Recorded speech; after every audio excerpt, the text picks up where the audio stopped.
Ninguém poderá negar que aconteceu. Documentado estava o suficiente.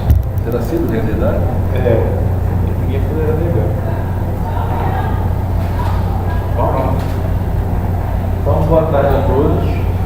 Sou Rogério Soares, sou professor aqui da Filosofia, do Departamento de Filosofia. E hoje tenho a alegria de trazer o professor Rafael de Paulo para uma palestra sobre a inteligibilidade da mecânica quântica e a filosofia. Nós já não nos conhecemos hoje pessoalmente, agora damos aula aqui na PUC, mas nunca nos encontramos. Fizemos um hangout pela internet, já conversamos pela internet, mas ao vivo não, ainda não tínhamos nos conhecido. O professor Rafael é doutor em física. Tivemos alguns alunos em comum que me disseram que a sua aula é concorridíssima. Vários alunos meus foram alunos do professor Rafael, que as aulas são concorridíssimas. Mas como? Tem vários alunos meus de engenharia, por exemplo, que fizeram algumas matérias de filosofia e falaram maravilhas da sua aula. Eu concebi o projeto dessa palestra justamente porque o professor Rafael sabe muito de filosofia e tem uma perspectiva bastante interessante sobre os problemas da física contemporânea e que poderia nos ajudar a compreender essas questões. Então, nós estudamos filosofia, do Departamento de Filosofia, é tão difícil nós fazermos projetos conjuntos entre departamentos e eu acho que essa é uma iniciativa que é necessária na universidade. Sem mais delongas, o professor Rafael e a sua palestra. Então, obrigado pelo convite. Para mim é uma grande satisfação poder falar desses assuntos. Eu ainda não tenho nenhum trabalho publicado nessa área, talvez demore um pouco, porque eu estou juntando uma massa muito grande de conhecimento e basicamente interpretação em filosofia de Aristóteles e São Tomás de Aquino. E eu já apresento logo esses dois principais filósofos, porque eu traduzi um livro, o livro é de 1995, então já quase velho, aí, de 20 anos, em que um autor, Wolfgang Schmidt, parece abrir um caminho de interpretação do que, afinal de contas, trata a mecânica quântica. Eu vou primeiro fazer uma exposição do problema, tal como ele é visto, encarado dentro do meio estritamente da física, algumas interpretações, as principais linhas de interpretação. Hoje em dia, obviamente, cada uma dessas linhas tem uma miríade infinita de subcorrentes, mas eu vou esboçar pelo menos as 4 principais, talvez uma quinta atitude frente também aos problemas que surgiram. Eu vou mostrar em que pé está essa discussão, que se arrasta aí já por quase... A discussão mais pesada se arrasta aí por uns quase 90 anos, mas já tem sinais de problemas há cerca de 100 e poucos anos. Primeiro, então, vou fazer uns 25 minutos, meia hora talvez, uma exposição, então, de em que pé está essa coisa, essa discussão no campo estritamente científico, dentro da física. Depois eu vou fazer uma incursão filosófica, mais propriamente filosófica, pelos gregos antigos, porque é daí que o Wolfgang Schmidt vai interpretar os achados da física moderna, não apenas da mecânica quântica. Ele dá ali uma chave interpretativa, que eu acho que é a principal contribuição dele, que serve não só para a mecânica quântica, como para toda a física clássica, toda essa física matematizante moderna. Então vou fazer uma segunda parte da palestra, uma exposição disso, e na terceira ver como é que essa segunda parte explica a primeira, ou pelo menos como é possível você, dentro desses conceitos filosóficos mais abrangentes, abordar os problemas da física moderna como um todo, e em particular o problema da mecânica quântica. Então, só para deixar claro que a maioria, a gente quase aqui, eu não conheço ninguém, só meu orientador. Eu fiz graduação aqui na PUC em Física, bacharelado aqui, depois fiz um mestrado aqui. Eu me formei em 94 Fiz o mestrado em 96, aqui ainda, mas já com orientação externa, professor Nami do CBPF, em 96, e em 2000 já fui para o CBPF, fiz o meu doutorado, defendi meu doutorado também sob orientação do professor Nami.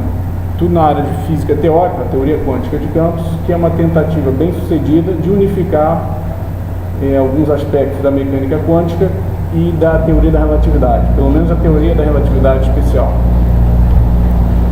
E o meu interesse sempre foi, ao estudar a física, ao escolher estudar física, quando adolescente, sempre foi entender a realidade a realidade mais bruta como nos aparece.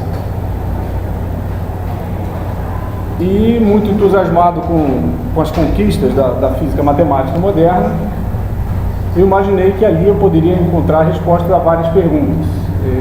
Perguntas que sempre se fez e que eu também fazia. Por exemplo, o que é matéria? Uma vez que você diz, por exemplo, se você é um materialista ou algo do gênero, a maioria das pessoas hoje que se julga materialista, você pergunta então o que é matéria? O sujeito, você vai ver que ele vai titubear, não vai dar nenhuma definição de matéria, mal vai conseguir apontar algum atributo do que ele chama de matéria. Se ele identificar algum dos mais de 30 atributos que São Tomás de Aquino atribui à matéria ao longo de toda a sua obra, se ele identificar um certo ali, você já tira o chapéu para o sujeito. Eu não estou falando, obviamente, também, de pessoas apenas do nosso convívio, da nossa cosmovisão. Eu estou falando aí de leitura que a gente obtém através de prêmios Nobel, de Albert Einstein, Schrödinger, Heisenberg, Bohr e físicos mais modernos, físicos e matemáticos mais modernos, sejam eles materialistas ou não. Eu não estou fazendo uma lista de materialistas. Estou falando que mesmo sendo ou não, eles não sabem circunscrever o que é o conceito de matéria. Então, o que é matéria? Sempre foi uma pergunta que me fascinou. O que é movimento? O que é espaço? O que é tempo? E eu tinha a impressão de que estudando a física e a matemática você ia ter resposta a essas perguntas. E o fato é que não. O fato é que você pode saber muito de física e matemática sem saber a que na realidade correspondem os conceitos matemáticos. Tanto que as correntes interpretativas da física quântica, as quais a gente vai entrar daqui a pouco, os resultados empíricos das fórmulas e dos experimentos, contra isso todo mundo concorda. Mas você vai ver no espectro desde um sujeito que afirma que aquilo é a realidade pura, até um sujeito que diz que aquilo não passa de um linguajar humano, daquilo que é possível a gente falar a respeito do mundo concreto, numa espécie de positivismo. Olha, daqui a gente pode falar, mas daqui para baixo o interior dos aconteceres, a gente não tem como abordar aquilo. Então, eu busquei isso na leitura de físicos chamados modernos, físicos da origem da modernidade, que dentro do meio da física a gente chama de física clássica. Então, Newton, Galileu, Descartes, Euler, Lagrange, tudo isso aí, séculos 17, 18, 19, dentro da física se chama isso de física clássica. Física moderna é século 20. Eu aqui vou falar o termo ciência moderna, juntando isso tudo num único conceito, num único grupo. Ora,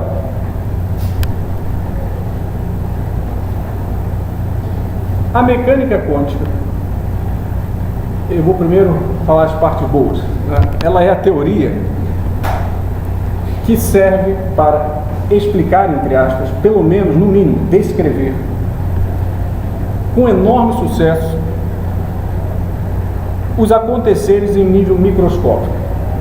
Na entrada do século XX, percebeu-se que a física clássica, a lá Newton, que deu muito sucesso, inclusive em campos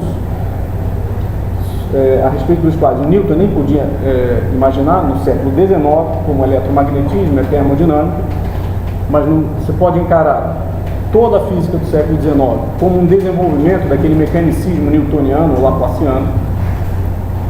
Ela chegou a certa incompatibilidade com uma série de experimentos na virada do século XIX para o século XX. e precisou se formular uma nova teoria. Quanto à formulação estritamente matemática e ao acordo com os experimentos, ninguém nunca teve nenhum questionamento.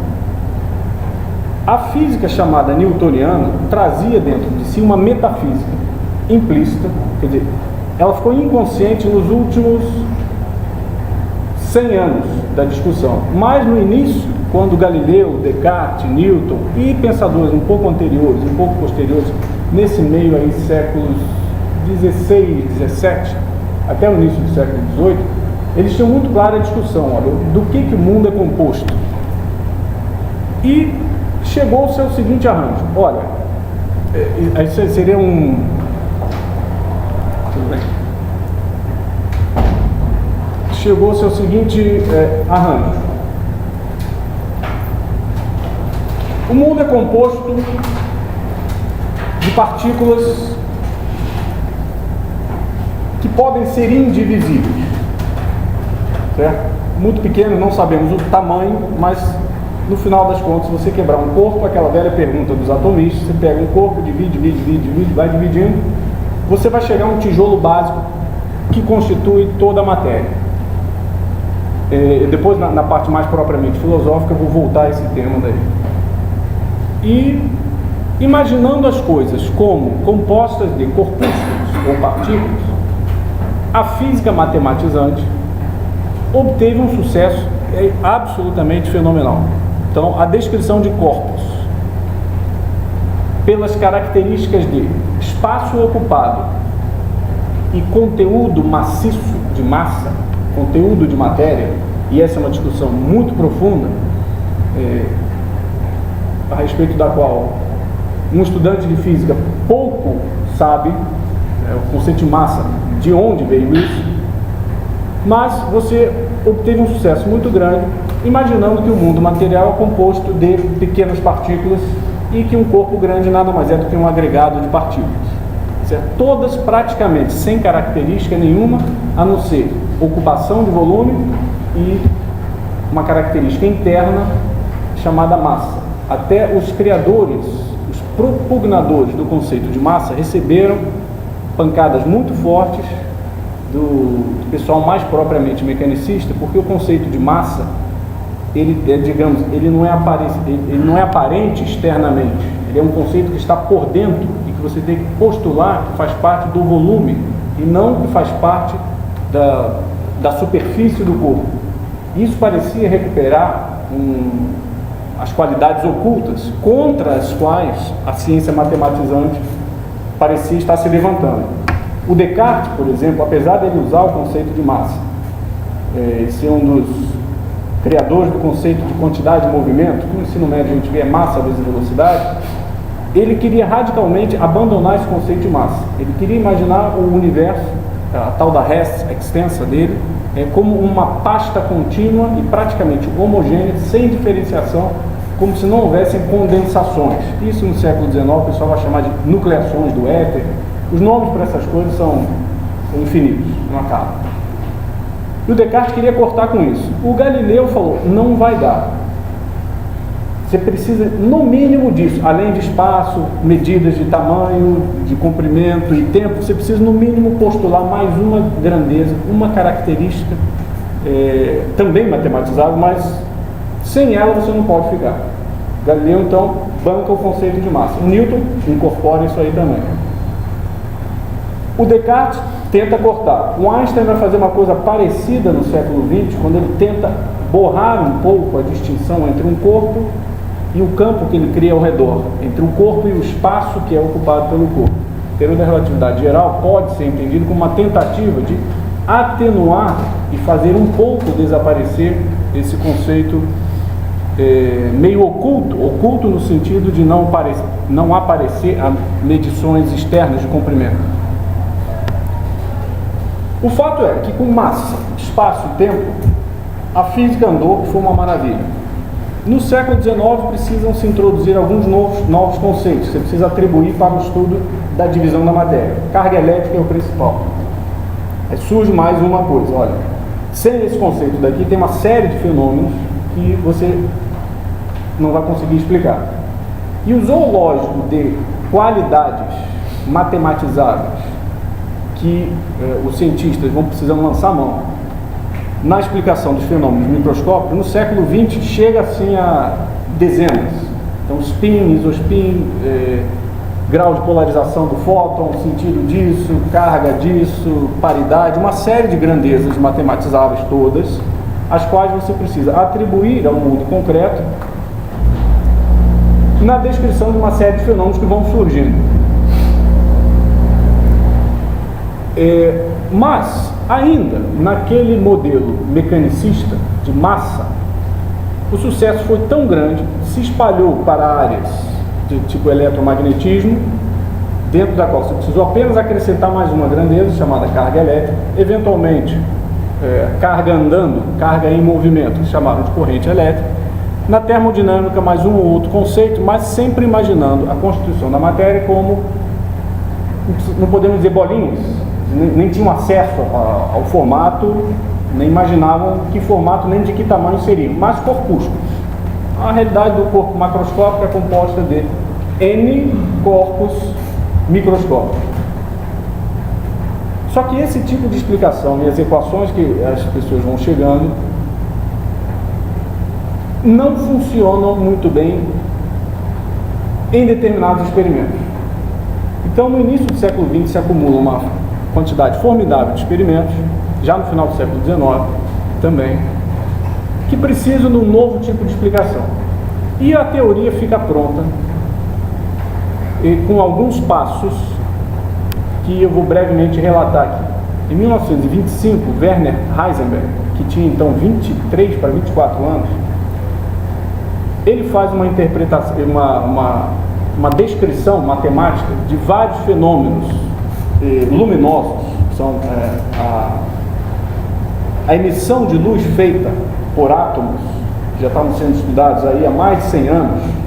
Fraunhofer e um monte de gente no início do século XIX já estava vendo espectro de luz de diversos elementos químicos. O Heisenberg encontra o que ficou conhecido como mecânica matricial, que é um jeito de relacionar os níveis de energia atômica, que o elétron, hoje em dia, eu vou precisar usar esses conceitos pelo menos da química do ensino médio, né? O núcleo atômico e os elétrons que podem pular para estados excitados. Quando ele pula, ele fica durante um tempo curto num estado excitado e volta a um estado mais fundamental, emitindo uma partícula de luz. Ficou conhecido como fóton. O fóton já era reconhecido há cerca de pelo menos 20 anos. Em 1905, essa hipótese para a luz, essa hipótese corpuscular para a luz vai ficando sedimentada. E o Heisenberg descobre então a mecânica matricial.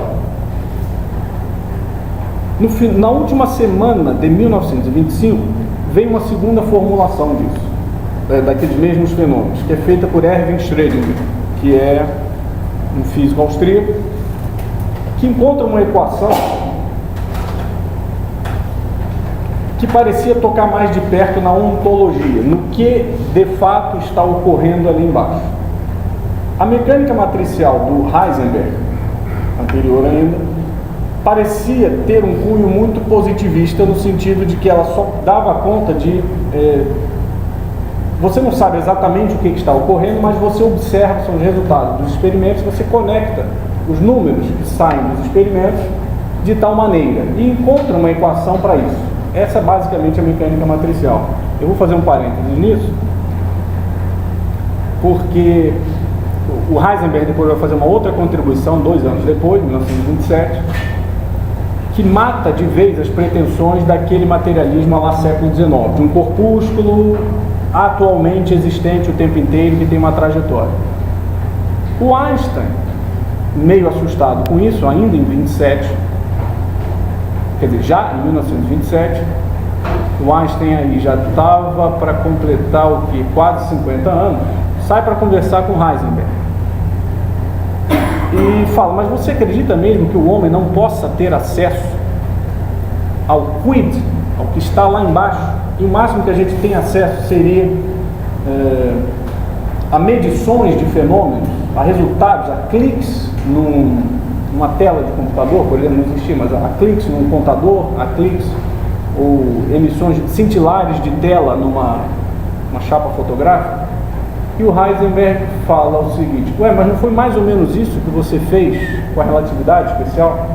A relatividade especial não quer dizer, não entra no mérito do que é o espaço e tempo, mas apenas como você mede espaço e tempo. São relações de medidas de réguas e relógios. E o Einstein fica quieto, porque do ponto de vista matemático, ele já estava se convencendo de que a teoria realmente não podia passar para esse mundo, para uma descrição mais profunda de o que está ocorrendo. E numa troca de cartas com um físico sueco chamado Oscar Klein, isso já na década de 40, 50, o Einstein continua batendo nisso, mas não é possível. O homem deve ter um acesso mais profundo ao quid, ao que está acontecendo ali. E o Oscar Klein joga isso na cara do Einstein também. Mas não foi isso que você fez? O Heisenberg não falou isso para você? E o Einstein fala: mas uma boa piada não deve ser contada duas vezes. Então existe ainda, se você estudar pesquisa, historiadores da ciência e filósofos da ciência, existe toda uma hermenêutica de interpretação do qual era a opinião do Heisenberg a respeito da realidade, qual era a opinião do Einstein a respeito da realidade, qual era a opinião do Bohr a respeito da realidade. E alguns chegam a um certo consenso, com o qual eu tendo a concordar, e que ambos, tanto o Einstein quanto o Heisenberg, passam por uma transformação ao longo da vida. Eles começam muito positivistas, só com medida de experimento, e acabam tentando ser realistas, no sentido de que, olha, o homem consegue ter algum acesso, sim, por mais evanescente que seja o acesso a essa realidade mais profunda. Bom, feito esse parênteses, vou voltar ao desenvolvimento da teoria. Em 1925 para 26, o Erwin Schrödinger descobre uma equação que parecia estar descendo no nível ontológico. Olha, a equação do Schrödinger, chamada equação de onda, é uma equação que ele mesmo interpretou como se estivesse descrevendo o acontecer, os modos vibracionais de excitações de um campo da partícula chamada elétron. Há 100 anos já existia, desde Michael Faraday, para o eletromagnetismo, a ideia de explicar os fenômenos eletromagnéticos através de excitações no éter. Existe um meio aí que depois vai se jogar fora, mas o eletromagnetismo nada mais é do que como se fosse numa colcha universal meio análogo, paralelo à res extensa do Descartes, mas já com algumas qualidades, não apenas pelada e apenas constituída de distâncias, mas com outras qualidades a mais. Se você pinçasse essa colcha aqui, produzisse uma excitação, essa excitação se propagaria. E as equações do Maxwell usam o tempo inteiro o conceito do Faraday de campo elétrico e campo magnético, depois junta-se isso numa descrição mais unificada. O Schrödinger, em 1925, constrói uma equação crente que a interpretação correta é uma coisa análoga, só que para o campo de elétrons. Então, a partícula de luz seria, no caso do eletromagnetismo, um caroço que viaja por este mar eletromagnético, cuja descrição é feita pelas equações de Maxwell. O elétron seria um caroço, uma condensação deste outro mar, que pode ter uma superposição um com o outro, deste outro mar que a gente chama de campo eletrônico. A equação dele obtém um sucesso estrondoso na aplicação, na comparação com os dados experimentais. É usada até hoje a equação de Schrödinger. Isso em 25 para 26. Em maio de 26, Max Born, físico alemão, que já vinha trabalhando muito nisso aí, ele mostra: essa equação está certa, mas essa interpretação é impossível. Num outro problema, ele analisa, é um problema de colisão, um problema de espalhamento, uma partícula aqui, você manda uma outra, e onde é que você vai encontrar a partícula que veio? Ele mostra que aquela interpretação do Schrödinger era impossível. E não passa um mês que o Schrödinger admite, é verdade. A minha interpretação é falha, não pode ser isso. A interpretação que o Max Born diz que tem que ser é a seguinte, e daí começa a encrenca. As equações e a nossa teoria, que está ficando pronta, elas não têm como descrever um acontecer físico o tempo inteiro. Elas descrevem apenas as possibilidades de acontecimentos. Se eu lanço uma partícula aqui, com determinadas condições de contorno, meu laboratório está pelado, só tem pouquinhas coisas, e eu dou determinadas condições, eu faço um montão de conta, a equação do Schrödinger e também a mecânica matricial do Heisenberg, depois o próprio Schrödinger é o primeiro a começar a mostrar que essas duas descrições são a mesma. Quer dizer, essas duas descrições estão concordando nos aspectos, pelo menos matemáticos. Essa teoria não pode descrever o que, se você lança uma partícula num ponto, o caminho e a trajetória que essa partícula vai seguir o tempo inteiro. Como estava ocorrendo até então com a mecânica newtoniana. Toda a mecânica newtoniana supõe que os corpos são feitos de bolinhas, átomos, que são extrapolações microscópicas do nosso conceito de corpo, de entidade corpórea. É um negócio que ocupa um lugar de espaço, no espaço, e que em cada instante de tempo tem rastreavelmente possível a sua posição conhecida. Seria possível, se eu abrir a caixa, olhar em cada instante de tempo a trajetória percorrida. Aliás, encontrar as equações na mecânica clássica é isso, é encontrar a trajetória seguida por uma partícula. E se o mundo é feito de partículas, pronto, está aí o mundo explicado.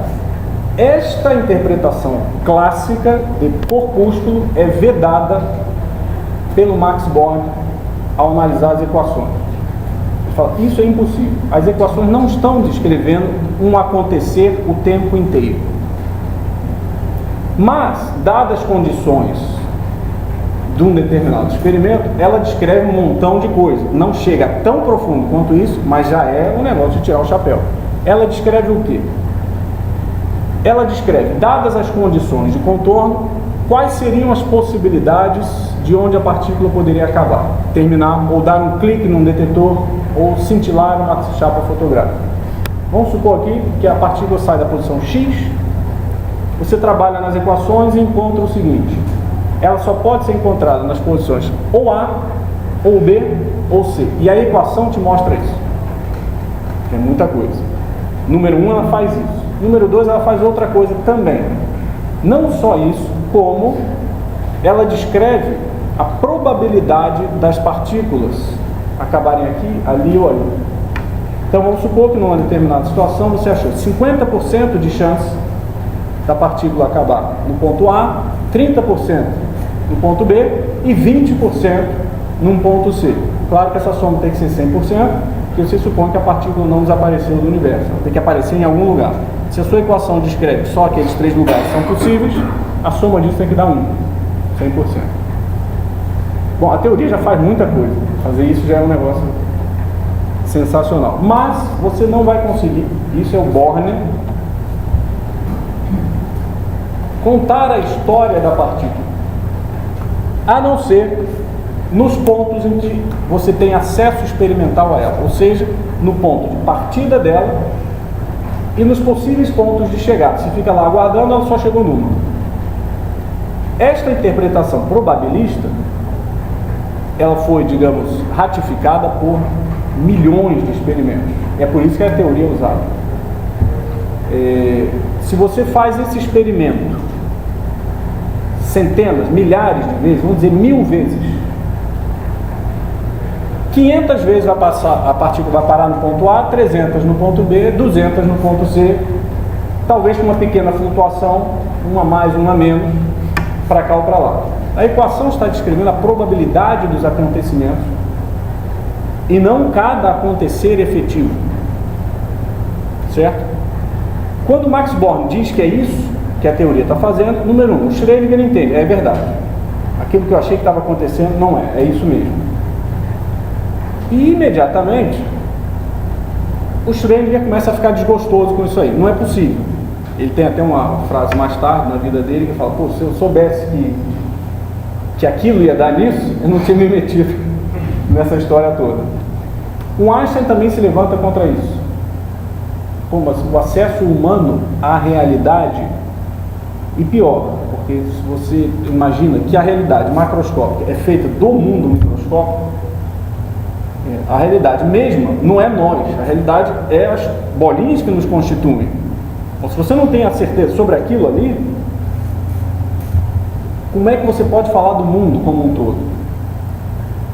O Einstein se rebela contra isso junto com Schrödinger.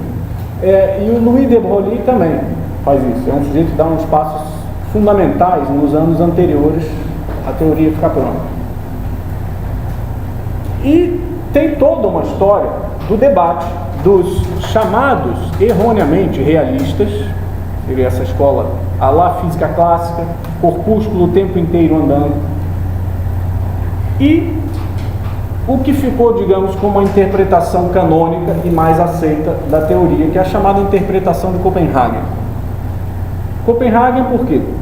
O Max Born estava em Göttingen nessa época, e o Niels Bohr compra essa interpretação, e é o sujeito que dá um acabamento, pelo menos tenta, dá um acabamento filosófico e conceitual mais rígido a toda a teoria. E o Niels Bohr estava sediado em Copenhague, ele mesmo, um dinamarquês. Com ele vão estudar uma série de gênios dessa época, o Heisenberg em particular, o Paul Dirac, que passa um tempo lá também. E a troca de correspondência entre esse pessoal é assim, uma coisa febril. Os caras, mas o que está acontecendo mesmo?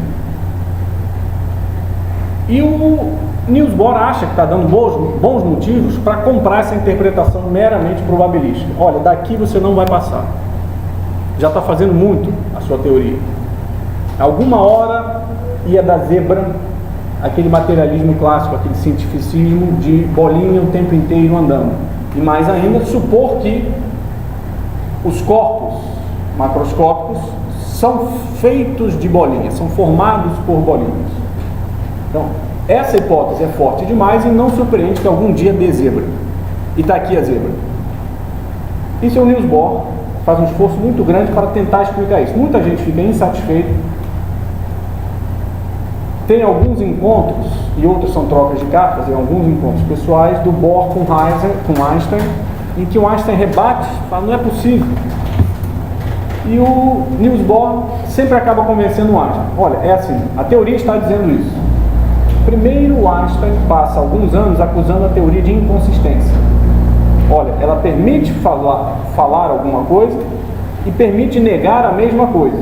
E o Niels Bohr mostra para ele, não, a teoria não está dizendo isso. Aí o Einstein se convence, tá bom, então a teoria não é inconsistente. O Einstein fica satisfeito quanto a isso. Depois ele acusa a teoria de incompleta. Em 1935, com um artigo famoso.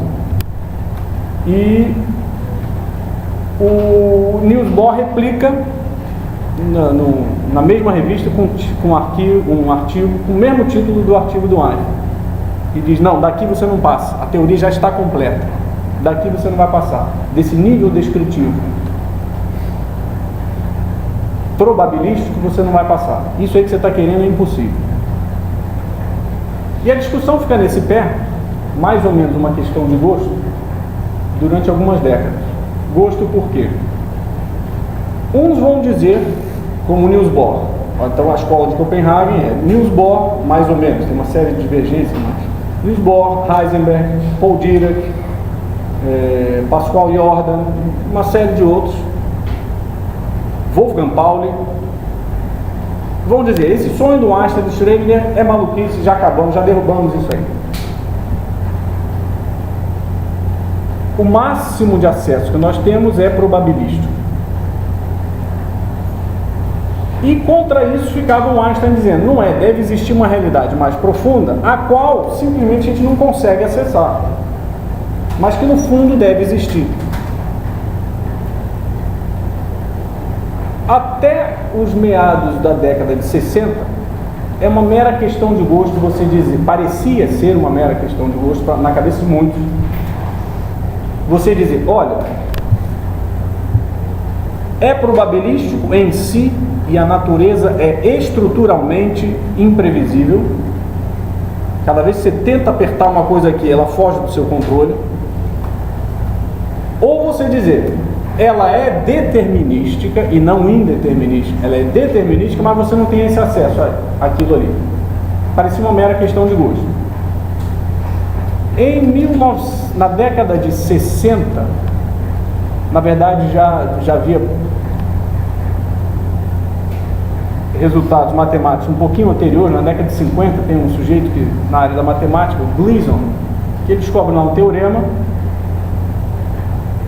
Mas na década de 60, um físico irlandês chamado John Stuart Bell, ele encontra um jeito matemático de você pôr à prova se a natureza, no fundo, é indeterminista ou determinista, mas sem um acesso completo, que é o que parecia que o Einstein estava defendendo. O Einstein parecia estar dizendo o seguinte, olha, a gente só obtém resultados probabilísticos por uma falta de acesso, meio experimental, talvez não seja experimental, mas talvez seja, mesmo que a falta de acesso seja estrutural, o mundo em si apresenta um determinismo. Essa é mais ou menos a opinião. É você levar o mecanicismo do século XVIII e XIX para dentro da mecânica quântica, que é o que o Einstein e o Schrödinger estavam tentando fazer.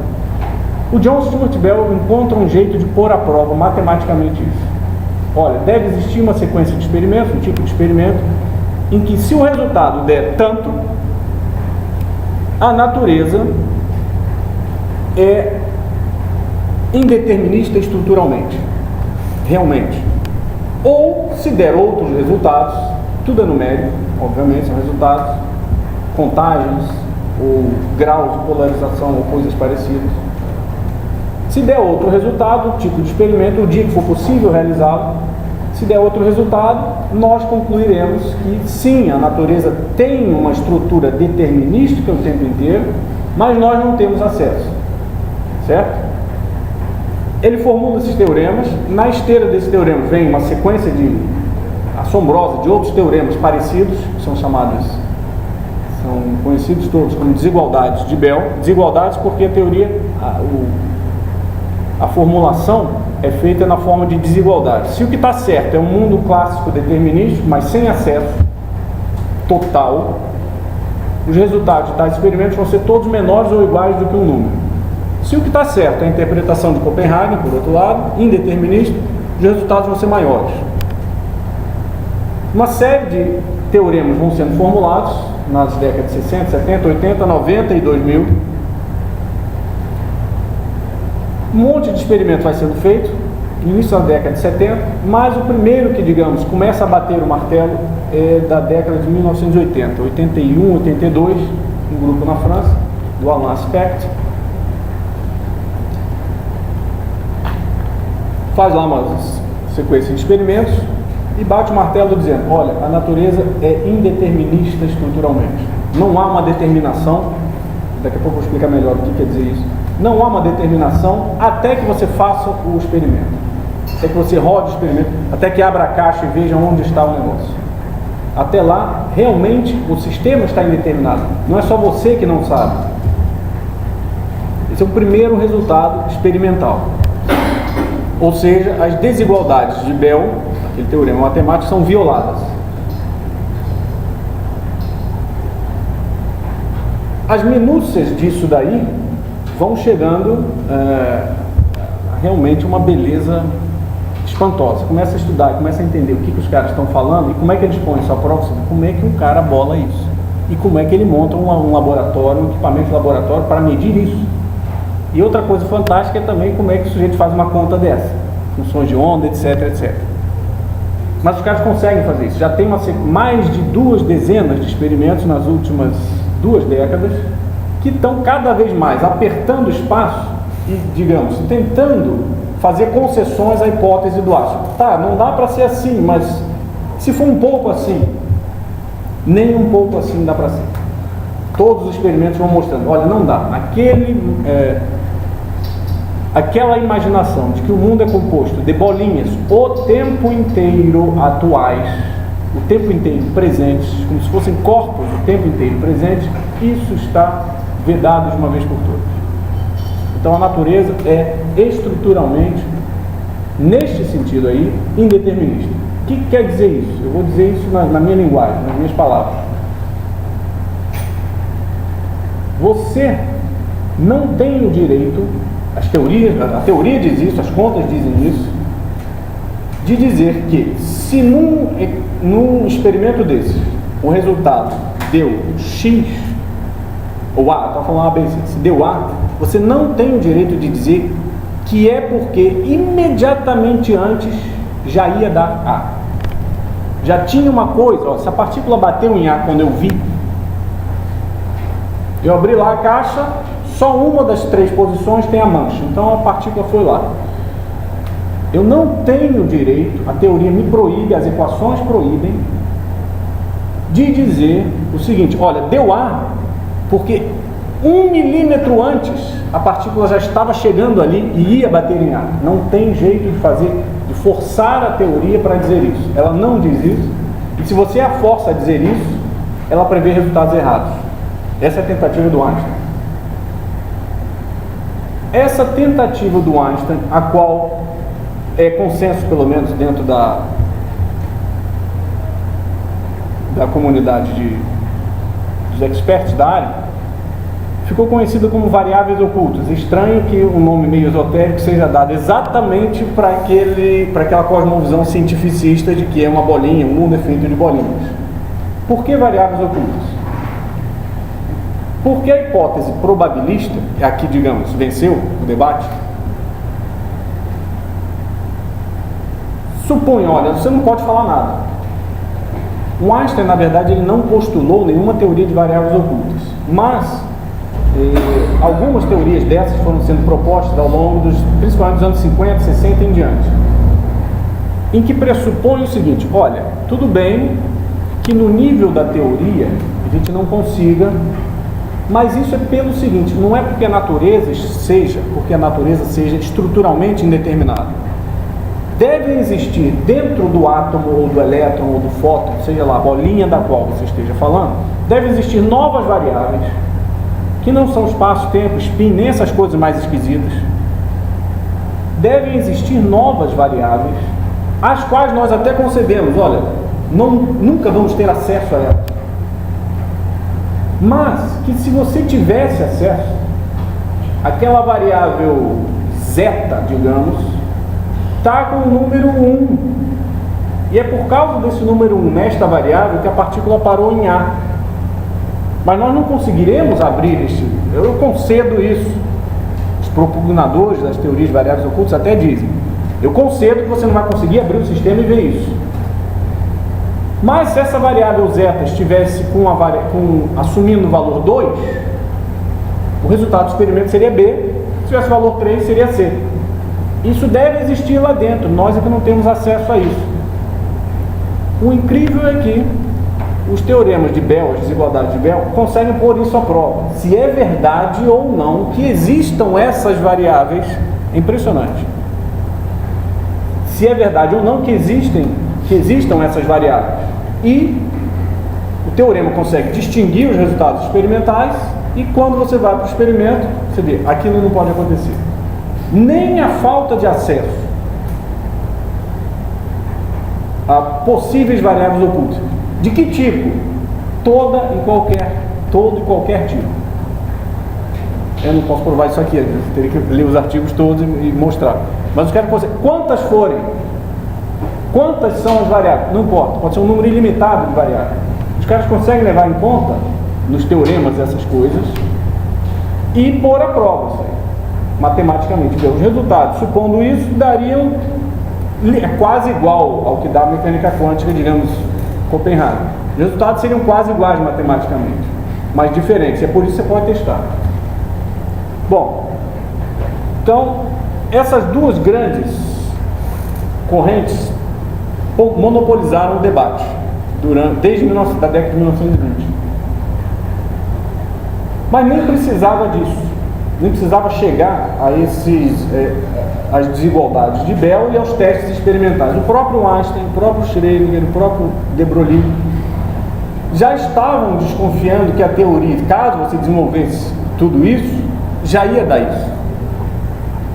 A primeira teoria de variáveis ocultas que fica pronta é de um sujeito que teve até aqui no Brasil, na década de 50, David Bohm, na USP, e ele chega para o Einstein mostrando isso, e o Einstein fica desgostoso. Pô, não é isso que eu queria. Porque isso precisaria supor uma série de outras coisas que iam violar coisas que o Einstein queria preservar também, que é a causalidade espaço-temporal, a relatividade toda. O Einstein fala, pô, mas não é isso. Você está jogando fora a parte mais preciosa. Você está mantendo os anéis na mão, mas jogando fora os dedos. E o Einstein já desconfiava disso. Então você não precisava chegar a esse desenvolvimento todo. Ora, são essas duas principais que monopolizam o debate, mas no meio disso, com o horror deste indeterminismo estrutural, surgem mais duas correntes, pelo menos interpretativas, nesse meio tempo. Essas bem absurdas. A outra, pelo menos, chama retaguarda de 300 anos de um materialismo, de um cientificismo, do mecanicismo. Uma delas fica pronta, ou pelo menos esboçada, já na década de 30, por John von Neumann, que no seu livro técnico sobre mecânica quântica, ele dá uma axiomatização, a primeira axiomatização bem completa da teoria. Ele faz um ensaio de uma interpretação, que é a famosa interpretação da consciência como causadora do acontecer físico. Um matemático, físico matemático, de grande renome, é ele quem lança essa hipótese. E atrás dele virá depois um prêmio Nobel, o Eugen Wigner, também vai comprar essa interpretação durante pelo menos algum tempo. Há grandes discussões se o cara acreditava ou não nisso, mas... E modernamente o principal representante disso, tem alguns, mas o principal é Henry Stapp, S-T-A-P-P. Em que eles dizem basicamente o seguinte: olha, se o fato de que o experimento deu A, não B nem C, se a determinação estrutural não vem, perdão, se a determinação do experimento, até que você faça o experimento, o sistema está indeterminado. Quando você perfaz o experimento, é que se determina. Se esta determinação não é feita pela matéria, que as equações estão descrevendo supostamente toda a matéria, você pode levar em conta o detetor como se fosse um conjunto de partículas, o colapso da função de onda, da partícula e do detetor como um todo, e vai crescendo, vai se multiplicando essa discussão toda. Se o acontecer não é determinado pela matéria, só pode ser determinado por algo imaterial, que é a consciência. Na cabeça dele, a consciência é algo totalmente imaterial, e o mundo aqui é totalmente material, sem nada de imaterial. Isso é uma grande confusão. Aliás, pelo menos o primeiro sujeito está bem consciente de qual é a raiz disso, é esse Henry Stapp, físico, aliás, com resultados muito importantes, que num dos seus livros se chama The Mindful Universe. Ele está consciente de que isso vem... É o livro da física? Mais ou menos. Você vai acompanhar ali... Vai ter capítulos ali que você vai entender bastante. Um bom número de parágrafos que você vai entender bastante. Mas ele tenta fazer essa discussão também com os aspectos matemáticos todos da teoria. Ele tem outros livros também, mas eu não li todos.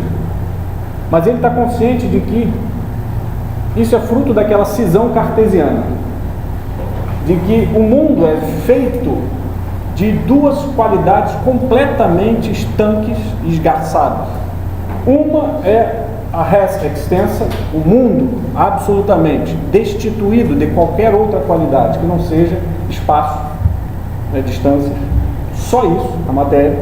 E a mente humana, que é a res cogitans, que seria responsável pelo inteligir dessas coisas todas. Dentro do mundo concreto, material, não existem qualidades a não ser espaço-tempo, no máximo tempo. E aí vem a raiz do sujeito no século XX dizer, olha, o acontecer material aqui, se não é determinado pela própria matéria, só pode ser determinado pela outra coisa que radicalmente nada tem a ver com a matéria. A meu ver, essa interpretação, essa cisão que o Descartes faz é completamente errada, completamente maluca. A gente poderia dar uma outra aula sobre isso. Está completamente furada. Aliás, eu vou tocar nisso daqui a pouco. Mas é a raiz do sujeito dizer aqui no século XX que é a consciência, o único que não é material, que determina a materialidade.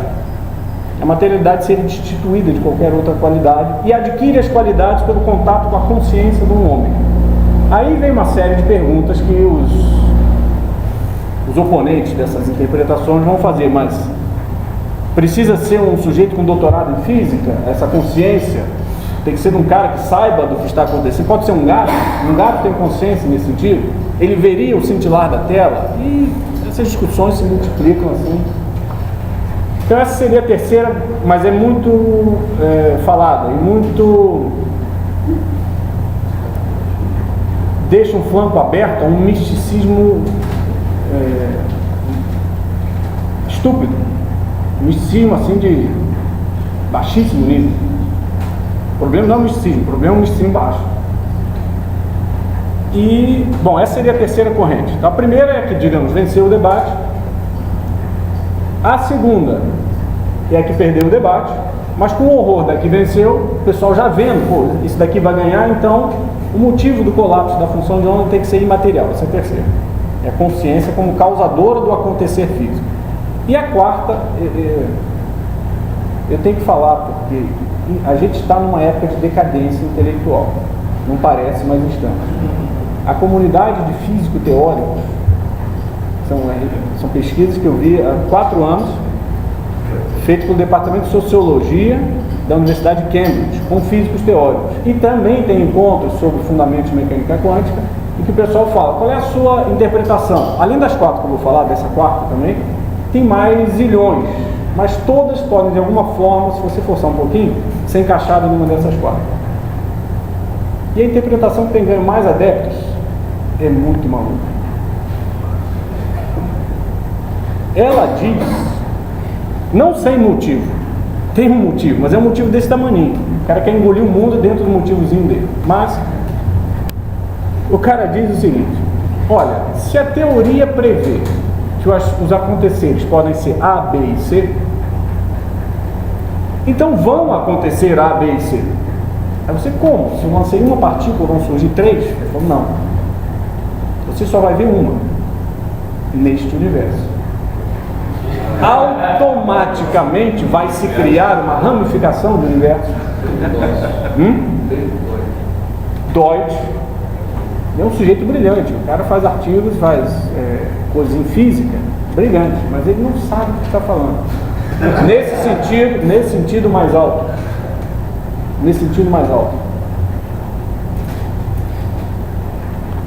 David Deutsch, o primeiro sujeito que postula isso aí na década de 50, o Hugh Everett, numa tese orientada pelo John Archibald Wheeler. Wheeler compra essa tese, mas depois ele muda de opinião várias vezes ao longo da vida. Ele fala, isso aí é muito esquisito. Então, automaticamente criam-se 3 universos, igualzinho a esse daqui, só que o resultado do experimento deu B e no outro universo deu C. Claro que a teoria está protegida contra a interferência entre universos. Você não pode provar que ela é verdadeira, você não pode refutar essa teoria. O que a exclui completamente do campo científico, né? Você não pode refutar isso aí, nunca vai ter acesso a isso. Eles acham que tem algumas, estão buscando interferências entre o universo e tentando medir isso. Eles podem medir, mas não vai ser isso. Podem medir alguma coisa, mas certamente não é uma interferência entre universos. Tem 3 opções, né? 3? Tem as 3 opções, A, B e C. Você, a partir do momento que no universo vai A, vai B, vai C, os universos não são mais iguais, né? Não, pois é, eles se ramificam aí. Então tem milhões de universos. Aí também tem um montão de perguntas que os oponentes vão fazer. Existe um só até o momento, ou estão vários paralelos iguaizinhos até aquele momento, e aí cada um se distingue só por isso? Mas isso é um dos experimentos. No dia seguinte você faz mais 10 experimentos, cada um ramifica em 3, ou sei lá em quantas possibilidades diferentes, E a pergunta é, já existiram desde do Big Bang, ou dos infinitos Big Bangs, os infinitos universos? E eles vão se ramificando aos poucos? É claro que tem um montão de piadas aí. São piadas excelentes. Mas no fundo, o cara perdeu o controle. Ele perdeu o controle. Isso é muito comum na história dos últimos 400 anos. O sujeito descobre um negócio sensacional numa coisa, numa área, num campo, e quer engolir o mundo com aquilo. Então, o mundo é feito de bolinhas. O mundo é tudo matemática. O mundo é tudo linguagem. O mundo é tudo vontade de poder. O pior é que esses aspectos existem. O mundo é classes sociais, luta de classe. Só isso? Não é possível. Cada sujeito que descobre um negócio quer engolir o mundo. O mundo é só psicologia. Porque afinal de contas somos nós que estamos falando. Então você é só discurso. Bom, o fator hipnótico é que são parcialmente verdade. É por isso que um sujeito inteligente acaba escorregando numa dessas. Então, o motivo físico para o sujeito dizer isso existe lá, é um cantinho, é um motivozinho razoável. O sujeito supor uma maluquice dessa, mas é muito fraco quando você confronta isso com o resto das evidências inteiras. O cara joga fora o resto do universo inteiro, o mundo inteiro das suas percepções diárias, para ficar com um cantinho, né, do mundo. Bom, eu vou fazer agora um preâmbulo. Até que... Esse indeterminismo em relação Indeterminismo? Indeterminismo em relação a qual dos resultados A, B ou C vai ocorrer, significa que ele não tem causa. Essa é uma boa pergunta. Ele é aleatório ou que tem uma causa que é quase simultânea ao efeito? É uma boa pergunta.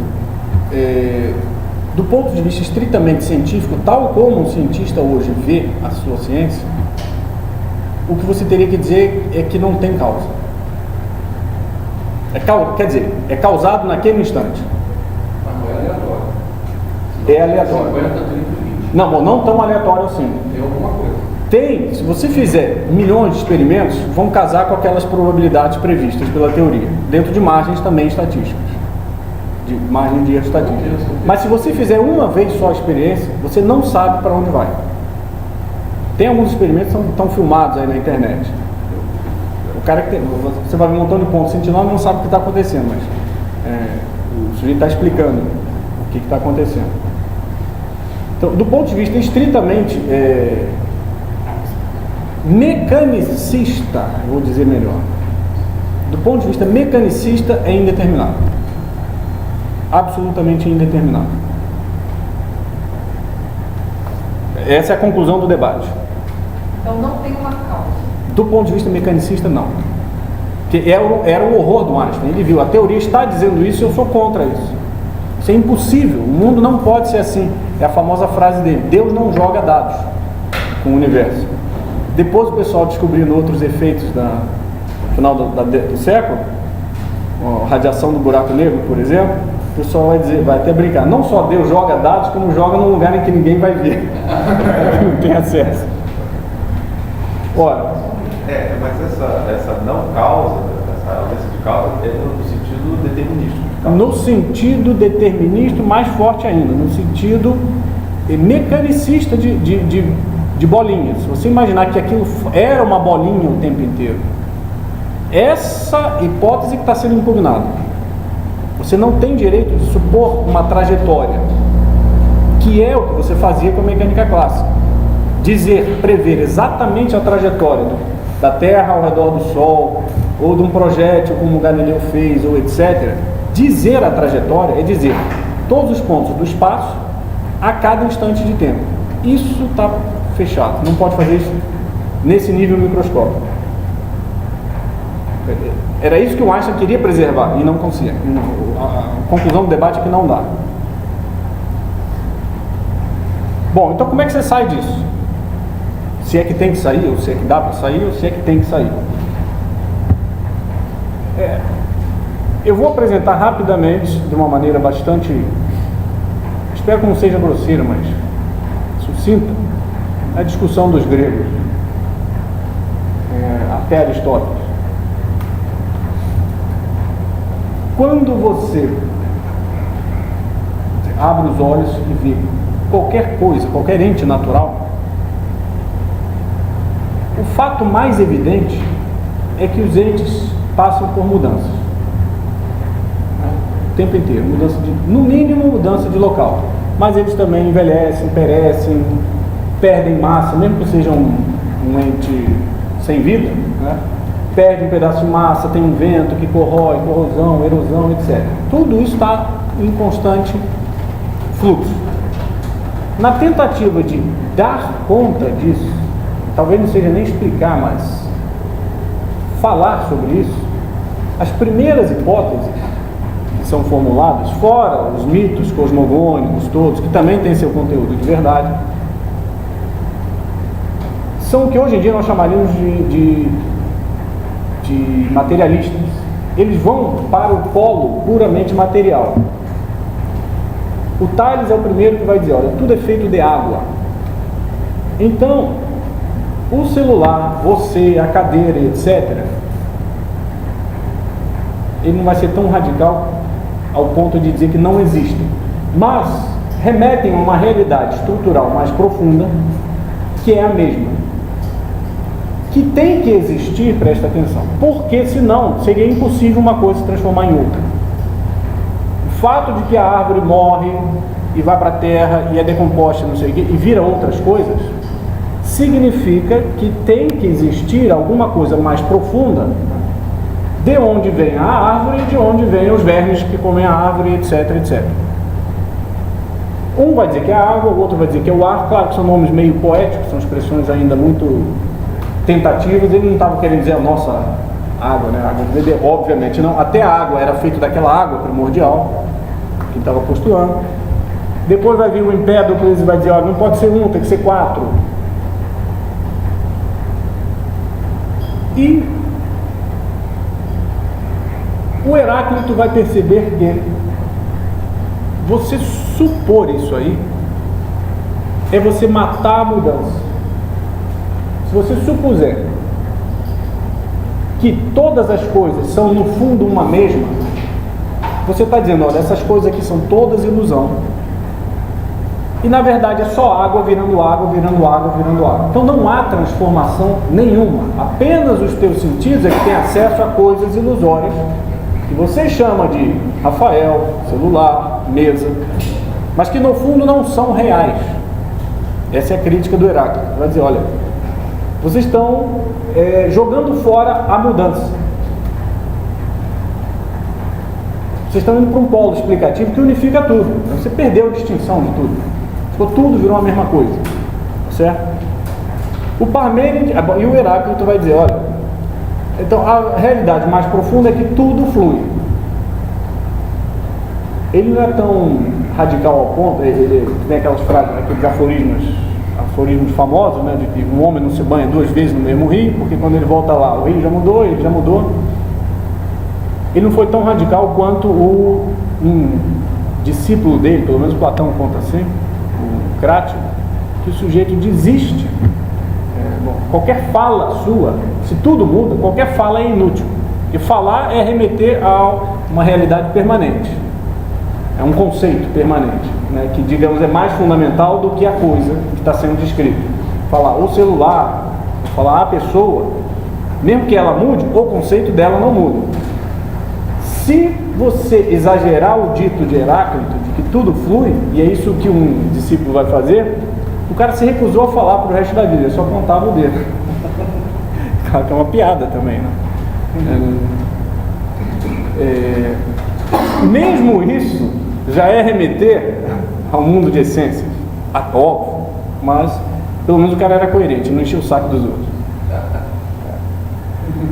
O Parmênides vai ficar horrorizado com esse exagero do Heráclito, pelo menos com essa interpretação exagerada, e vai dizer, não, só o ser é.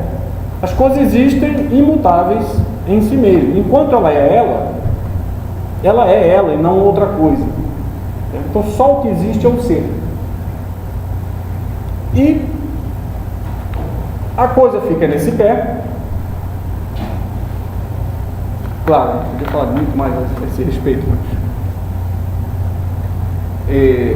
O Sócrates, que parece ter um contato com Parmênides, ele fica impressionado com essa descoberta desse polo mais estável da explicação, esse polo que responde à pergunta o quê? Quid?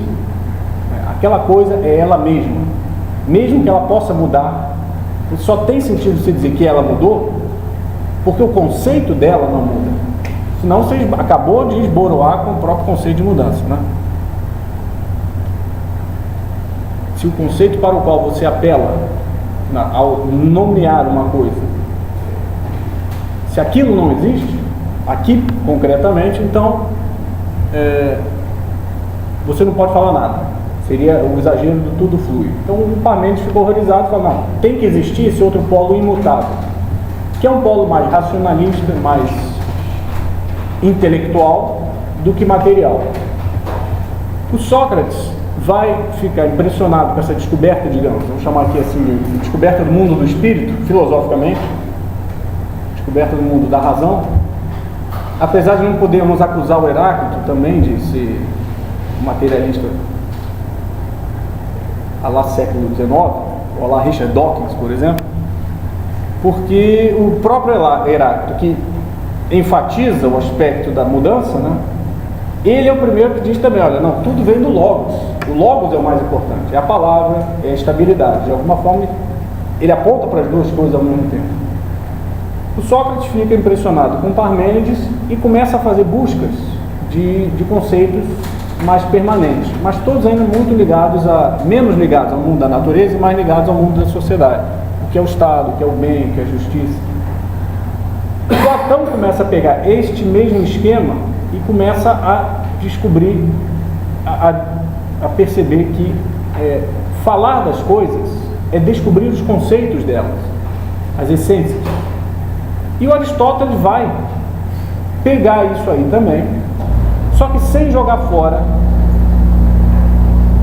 quer dizer, o mundo da mudança. O Platão é acusado, talvez, pelo menos a interpretação popular que é dada de Platão é acusado de começar com o mundo sensível aqui, falar da garrafa, do celular, remeter às ideias dessas coisas, que são as partes estáveis e permanentes de algo que é instável e impermanente, e esquecer esse mundo daqui e ficar no mundo das ideias, o famoso mundo das formas platônicas. Platão é acusado disso. Tem muita gente que diz que não é isso que ele fez, mas é fácil entendê-lo assim. E o Aristóteles, todas as obras dele são construídas como uma espécie de discussão. Ele põe os problemas, põe as opiniões dos fulanos, dos sábios, dos caras que já tinham examinado o problema, e dá a cota de razão que cada um tem. E por baixo dessa discussão que ele monta na cabeça dele, ele procura descobrir o que deve estar implícito que os camaradas não tinham visto e que possa parecer ser de um jeito quando visto de um ponto de vista, de outro jeito ser visto de outro ponto de vista, de um terceiro jeito. Que coisa está por trás dessa discussão que faça um cara dizer A e o outro B e o outro C? Então toda a filosofia, toda a obra de Aristóteles é construída de um modo dialético nesse sentido. E ele dá a cota de razão, vai voltando ao mundo natural, ele dá a cota de razão dos materialistas. Ele fala, olha, esse negócio que os materialistas, Tales, etc., estavam buscando na água, não importa o nome, isso aí tem que existir. Esse extrato profundo da natureza, que é o que não muda. Essa é uma das primeiras definições de matéria para Aristóteles. É o que não muda durante uma transformação. E é o que permite a transformação de A em B. Isso tem que existir. Isso tem que fazer parte do mundo, pelo menos da explicação do mundo. Mas não basta. Só isso não basta. Não basta por um motivo muito simples. Você explicou agora, acabou de descrever o seguinte, olha, o motivo que faz com que as coisas sejam, no fundo, de um mesmo tipo, uma mesma, ou que possa fazer com que uma se transforme em outra. Quer dizer, você explicou o motivo da homogeneidade das coisas.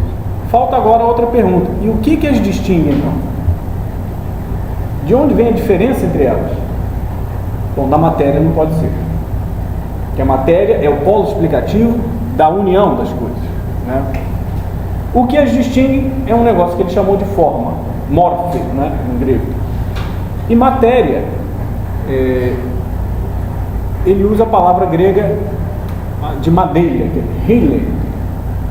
Hyle é madeira porque é uma matéria bem moldável, bem plástica, que você pode transformar em uma série de coisas. O que esses caras estavam fazendo é descobrir um polo explicativo que existe mesmo, tal da matéria. Mas só isso não basta. O Parmênides, Platão, os caras estavam certos também nesse outro tipo de explicação. Então, quando você pega uma massa amorfa, por exemplo, de barro, bronze ou mármore, então, isso é a matéria de que você vai fazer uma estátua. A estátua vai ganhar a forma de Apolo ou Afrodite, por exemplo. Isso é a forma. Então, quando a estátua está pronta, ela é composta de matéria e forma. Um polo material, que é o bronze ou o mármore, e o polo imaterial, que é captado pelo sentido, pela inteligência. Você intelige isso aí, você não vai medir essas coisas. Isso é a sua inteligência quem percebe, quem capta isso aí. Através dos sentidos, ele vai ter toda uma teoria da abstração, toda uma epistemologia, teoria do conhecimento, a qual é brilhantemente desenvolvida pelos escolásticos na Idade Média e que foi sendo esquecida na modernidade, foi sendo abandonada, em parte devido ao sucesso dessa explicação mecanicista. E o Aristóteles vai dizer, olha, o que explica um ente, quer dizer, as causas do ente no ser, as causas da estátua de Apolo, o que faz ela estar aqui, são duas. Uma responde a pergunta de que é feito, é a matéria. E outra responde a pergunta, o que é, o quid, que é a pergunta fundamental filosófica. E ele também, isso daí, digamos, explicaria aquele ser aqui, aquele ente. Em grego ele chamava aquilo de ousia, ser. Os escolásticos vão chamar isso de substância, por um motivo muito bom que agora eu não vou entrar. E como é que aquilo pode passar por transformações? Bom, então ele já apelou para duas causas, que são as causas daquilo no ser, matéria e forma. E como é que aquilo pode mudar? Causa eficiente, alguém que está manipulando, e causa final, é aquilo no qual a coisa vai se transformar. Eu não vou precisar entrar nessas duas, pelo menos por enquanto. Até que hora a gente tem? Bom, então já vou acabar.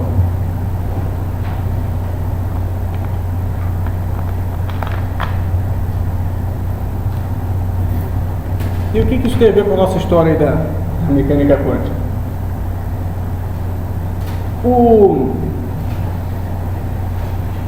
Digamos, esse enquadramento teorético, digamos, descritivo, no mínimo descritivo, eu diria até explicativo, aristotélico, ele é desenvolvido todas as linhas nos primeiros 2 milênios, tanto no mundo ocidental quanto no mundo islâmico e nas comunidades judaicas dentro da Europa. E o pessoal vai chegando a uma série de entendimentos sobre a natureza, sobre o mundo natural. O próprio Aristóteles dá algumas dicas erradas, outras certas, mas eu acho que essa descoberta de matéria e forma, ela é invencível, ela é imbatível, ela não vai poder nunca ser superada. Ela não parece ser realmente um polo, um patamar conquistado pela inteligência humana. E aquele mecanicismo que funcionou muito bem do ponto de vista empírico durante os séculos 17, 18, 19 e até hoje também, se você usar a mecânica de Newton, você usa para escrever uma série de coisas. Ele em si tem uma coisa de estruturalmente impossível. De saída você já podia ver que dava zebra. E o Leibniz aponta isso aí. O Leibniz é um sujeito que está ali no início da ciência moderna. Ele dá contribuições importantes à matemática, à física. E do ponto de vista filosófico e epistemológico, ele diz, olha, o mundo não é isso. Pode supor que é, mas está faltando um negócio aí. Que é o seguinte, você supor que pode até ser, vamos admitir por hipótese, depois a gente podia fazer uma outra discussão num outro dia, que as coisas são feitas de bolinhas, tá bom, vai lá. Hoje em dia todo mundo acredita nisso, né? Não tem como fugir disso. É uma infantilidade, mas tem o seu quê de verdade, tudo bem. Mas a hipótese mecanicista é de que estas bolinhas, esses corpúsculos, por serem os constituintes últimos, eles eram indestrutíveis. Você é destrutível porque você é feito de bloquinhos indestrutíveis. Então, isso é impossível, meu filho. O negócio material do mundo, da física, da natureza, que é o mundo das transformações, por definição, ele não pode ser imutável. Que é a hipótese que está embasando todo o mecanicismo. São corpúsculos imutáveis, no máximo eles mudam de localização espacial. É a única mutabilidade admitida. Seria essa, o único tipo de transformação admitida para eles é o que Aristóteles chamava de mudança local, mudança de lugar. Ora,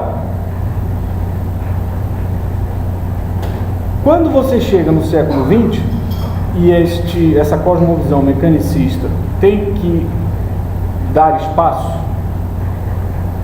para as descobertas da ciência da mecânica quântica, você fica ou abandonado, bom, eu sou mecanicista, mas o mundo não é. Eu sou, mas o mundo não. Ou você tem que buscar alguma outra coisa.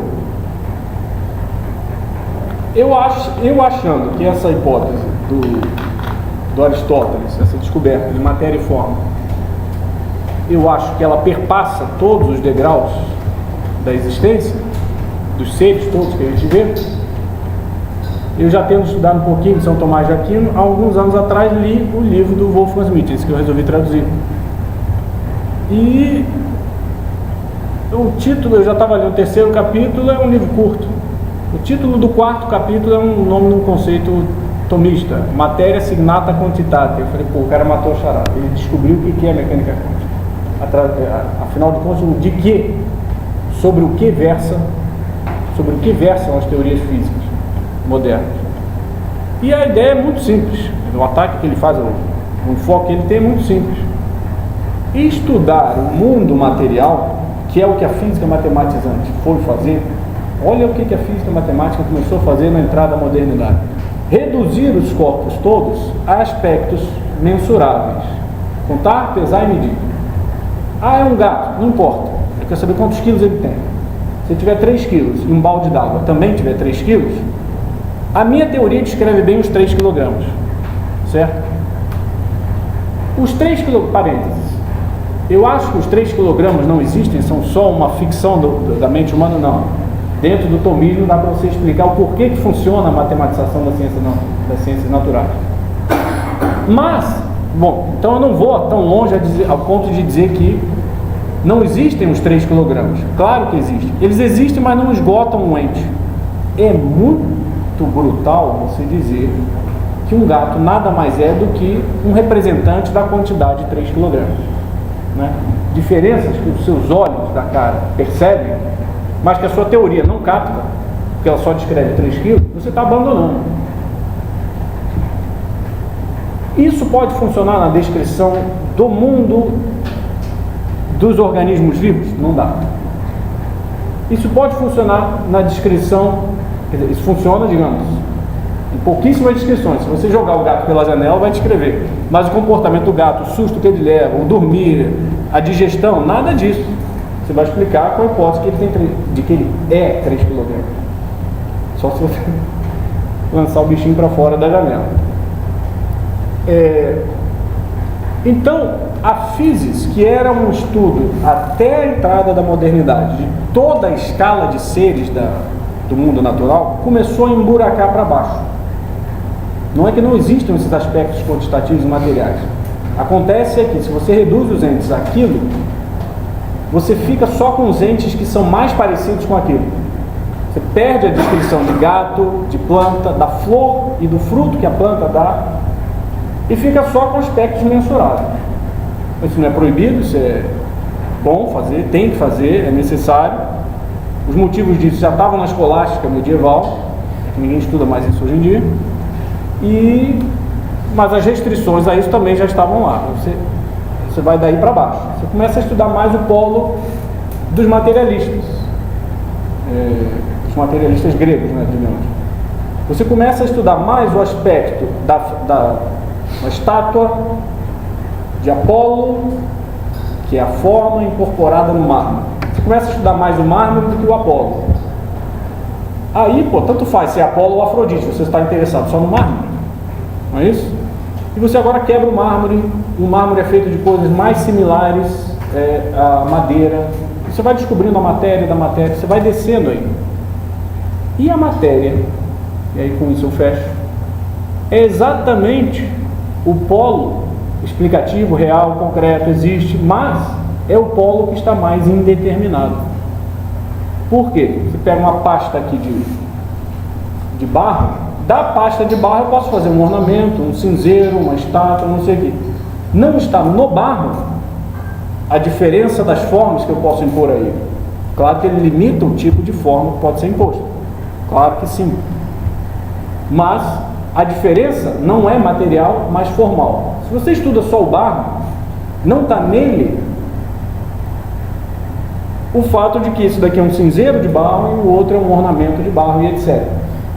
Então, o estudo da matéria te remete, mesmo que não parecia ser assim, te remete cada vez, o Leibniz adverte isso aí, te remete a um estudo de coisas que estão cada vez mais em potência para acontecimentos. E o estudo da matéria microscópica, na entrada do século XX, mostrou isso de uma forma cabal. Não surpreende que quando você estuda o átomo e as partículas subatômicas, elas estejam em potência, que é o termo que é muito usado tanto por Aristóteles quanto pelos escolásticos, para identificar, existe um paralelo entre matéria e forma e potência e ato, que é uma dupla de conceitos que tem um certo paralelo. Então não surpreende que as coisas lá embaixo estejam mais em potência mesmo, e de que elas não têm uma realidade concreta. O Wolfgang Schmidt é muito cuidadoso e ele cunha um termo. Ele faz uma distinção entre mundo concreto, que é esse aqui, o nosso mundo, e mundo físico. O mundo físico seria aquele que é estudado pelas equações matemáticas da física moderna. O mundo físico só coincide com o mundo concreto. O físico não é irreal, ele é real, mas não concreto. Faltam várias coisas. Concreto vem de concrécio, crescer junto. Não tem só aquilo. O gato não é só 3 kg. Ele tem 3 kg, ele é um organismo, ele é vivo, etc, etc. Então, ele faz uma distinção entre o mundo que as equações descrevem e o mundo corpóreo, que é o mundo concreto. E diz, olha, o mundo que as equações descrevem já sempre foi, desde a mecânica clássica, que ninguém sabia, o mundo em potência para o mundo corpóreo. Então não surpreende que aquele mundo que as equações estão descrevendo necessitem de um clique audível ou de uma mancha visível para fazer contato de novo com o mundo do ato, com o mundo da presença corpórea. E é quando se dá a transformação, a passagem da potência ao ato no experimento. Não é que falte causa, falta uma causa mecanicista, rastreável à partícula. A causa do colapso da função de onda, tecnicamente, ou a causa do acontecer efetivo, é a presença de um organismo corpóreo, de um ente corpóreo ali. É ele quem dá sentido às partículas, e não as partículas que dão sentido ao mundo concreto. Então, o mundo não é formado de átomos. Olha bem a palavra, estou usando o sentido estrito e técnico de Aristóteles. Ele não recebe sua forma dos átomos, ele recebe sua matéria dos átomos. E ele está em potência para diversas formas. Bom, eu fico aí à disposição. Obrigado.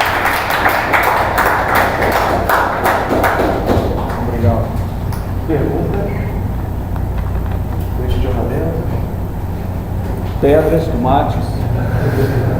Você podia repetir essa últimas frases? A solução? Da potência como não causa. Na verdade, é uma causa. Ela é uma das causas. Mas Você- ela está na partícula? Não. Sim, ela é a partícula.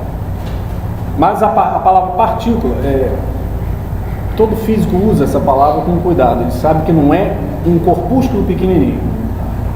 Ele sabe que as suas equações não estão descrevendo aquilo que ele estava falando, uma bolinha o tempo inteiro. Ele usa a palavra partícula como um abuso de linguagem. A possibilidade de você descrever aquilo como um negócio atual o tempo inteiro está vedado. A gente usa porque o sinal que dá num detetor te lembra uma pancada de uma bolinha. Então você continua usando o termo partícula, sabendo que entre a emissão e a absorção, ou entre o início do experimento e o seu resultado final, ela não pode ser pensada como uma bolinha o tempo inteiro que tivesse uma trajetória. A primeira formulação disso é impedir você falar das trajetórias. Não há trajetória nenhuma. Na década de 50, o Feynman, o prêmio Nobel, ele vai descrever o seguinte: já que você não pode falar de nenhuma, se a partícula não segue nenhuma trajetória rastreável, então ela seguiu todas. Isso, claro, que não faz sentido do ponto de vista de um corpúsculo que realmente existisse. Ele não pode se desdobrar e fazer tudo. Mas os pesos matemáticos relativos das várias trajetórias se somam de tal forma que a matemática funciona. Supor que não há nenhuma ou todas as possíveis trajetórias, dá no mesmo, do ponto de vista matemático. Claro que o Feynman tem a frase famosa, né? Ninguém entende o que é a mecânica quântica, ela só serve para contas. Ninguém entende. Eu concordo com ele do ponto de vista muito estrito de que, bom, se você quiser entender aquilo com um ferramental mecanicista, não vai. Isso não vai. Então você tem várias potências, só uma vai virar fora. Só uma se atualiza. Vai ter várias. A potência é a possibilidade. A potência é, digamos, o mar, digamos, como se fosse o mármore ou o barro, como se fosse o conteúdo energético, é o que as equações estão descrevendo, que você excita na hora que você emite um negócio aqui. Você dá um sinal e excita o negócio. A potência é isso. A potência tem possibilidades. Só uma vai atualizar. O que atualiza? Não é só a potência. O que atualiza é um ente do mundo corpóreo. Esse ente do mundo corpóreo é um detetor. Ou pode ser um organismo que nós sentimos essas partículas, a radiação, por exemplo, que um sujeito é submetido, um tratamento de câncer, etc. Isto atualiza, isto é um organismo corpóreo. Mas está supondo a consciência. Alguma consciência tornando isso uma realidade? Não. O que torna isso realidade é o mundo corpóreo. Mas não é só uma detecção. Como assim? O mundo corpóreo é que faz... Pode sentir isso, pode ver, pode detectar. Não. Não precisa ter um sujeito que conscientemente percebeu aquilo.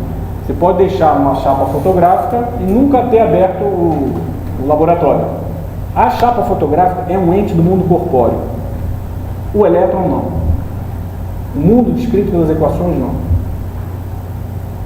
Ele é um mundo em potência. Não é irreal. Mas ele não é um mundo completo, inteiro. Só se congressiona quando ele bate. Ele se concretiona como parte de algo corpóreo. Toda a história do universo, antes de haver de ser vivo, o universo existia. Sim. O Einstein achava que supor isto, que é verdade, todo mundo imagina, claro, o universo sempre existiu, mesmo quando não tinha homem nenhum. Aí, Sem gato. sim, mas ele, nem gato, nem ameba, nem nada. O Einstein sabia disso, ele não estava negando isso aí, e como todo mundo sabe, Só que ele achava que o único jeito de preservar isso era com o mecanicismo clássico. E não dá. O mecanicismo você perde isso. Por exemplo, uma partícula impacta. Desculpa só falar uma frase dele a esse respeito, para não perder a oportunidade. Ele disse numa carta: eu me recuso a acreditar que a Lua não está lá quando alguém não está olhando. Né? Então, o que eu estou dizendo que o Wolfgang Schmidt diz, que me parece abrir o caminho para a interpretação disso. Aliás, não é só o Wolfgang Schmidt, eu já rastrei outros sujeitos que quase falaram o que ele falou. Quase. E sobre certos aspectos, falaram melhor do que ele. O Heisenberg dá essa dica no livro de 1958, Física e Filosofia. Ele fala: as nossas equações estão descrevendo uma coisa intermediária entre o ser e não ser. E ele usa a palavra, algo parecido com umas potências aristotélicas. É a frase do Heisenberg. Aí o Heisenberg já tinha 50 anos, quase 60. Ele deixou de ser um positivista dos 20 e poucos anos de idade. E o David Bohm, anos antes, já tinha falado isso. E tem uns tomistas que já tinham falado isso na década de 40. Mas os tomistas não eram físicos, então não tinham exatamente o controle de como atacar. Tem um cara, um físico americano, um engenheiro elétrico americano, Vincent Edward Smith, que em 1950 quase fala o que o Wolfgang Schmidt fala. Tem um outro que é um dominicano americano, William Wallace, que em 1972, ele tem uma troca de cartas com um aluno do Heisenberg. E o aluno do Heisenberg vê, se William Wallace está na pista certa. É que eu não entendo tanto de tomismo assim para dizer, mas é isso aí que está acontecendo. O erro do Heisenberg, ele estava com tudo na mão. O erro do Heisenberg é fazer a hipótese de que o mundo é feito de bolinhas. O mundo é formado de bolinhas, de átomos. Né? Que o que confere ser a isto são os átomos. É o contrário. Qualquer organismo, qualquer corpo, qualquer não. Quanto mais alto na escala do ser, você percebe que é o todo que dá sentido às partes e não a parte dá sentido ao todo. A discussão do acaso, da aleatoriedade total na formação de um indivíduo que caminha, que enxerga. Sou maluco, acredito que as células se juntam assim. Que o sujeito é a composição das células, não é? Diga, você ia fazer a pergunta. Desculpa. Vou tentar dar mais ou menos a formulação. Digamos que alguém escreva alguma coisa aqui para o que ele vai chegar, o que o outro vai chegar, cada um vai chegar, é de um modo diferente, vai ser diferente. Mas, uma vez o ponto estando lá, você pode dizer que é o mesmo ponto. Ou seja, levando em conta aquela questão da aleatoriedade, que quando você joga no anteparo, poderia estar 50% aqui, 30% aqui, 20% aqui, mas lá vai estar o mesmo que eu estou. Sim. Você está fazendo essa pergunta? Se isso é o resultado dos experimentos? Sim. Não, nos experimentos se ninguém veria a mesma coisa. Todo mundo vê a mesma coisa. Uma vez colocado naquele ponto, todos vão chegar ao mesmo. Sim. Esse experimento físico de partículas. Uma vez você tem colocado a partícula no anteparo, acabou a Acabou a aleatoriedade. A aleatoriedade é o que as equações descrevem, é o meio tempo entre o disparo e a detecção. Ela descreve isso, mas ela não dá conta de por que foi A e não B. E não tem como você exprimir a teoria para dizer que para ela dizer isso. Isso é complicado. Você poderia formular, usando esse termo bolinha, entre a emissão da bolinha e a chegada da bolinha, você poderia dizer que não se mantém a qualidade de bolinha, de ser bolinha, nesse meio tempo, por assim dizer, não se mantém uma qualidade de bolinha e por isso você não pode falar de uma trajetória. Sim, desaparece isso aí. É uma perda, digamos assim, é uma perda de qualidade para depois uma retomada de qualidade no ponto de chegada. Sim, eu diria até que é uma perda, quase perda de substância. É quase uma perda de substância. Vai para um polo de existência, isso o Wolfgang Schmidt diz. Eu já vi alguns tomistas, o William Wallace não cai nesse erro. Muitos tomistas ainda querem recuperar variáveis ocultas porque ficam apavorados com o negócio da falta de determinismo mecanicista. que os caras não conhecem os resultados. Eles são tomistas, são filósofos competentíssimos, mas não conhecem o debate a fundo da física. Então, isso aí não dá mais para ser feito. Mas aí a minha pergunta é, se há essa perda de qualidade, por assim dizer, né, de qualidade de volume entre a emissão e a coisa, como é que você sabe que é a mesma? Só quantitativamente. Você disparou uma certa energia. Existe identidade nessa história? Não existe identidade. Não existe identidade. Não existe identidade corpórea. Existe uma identidade quantitativa e energética. Quer dizer, equações captam. Não sabe nem o que é?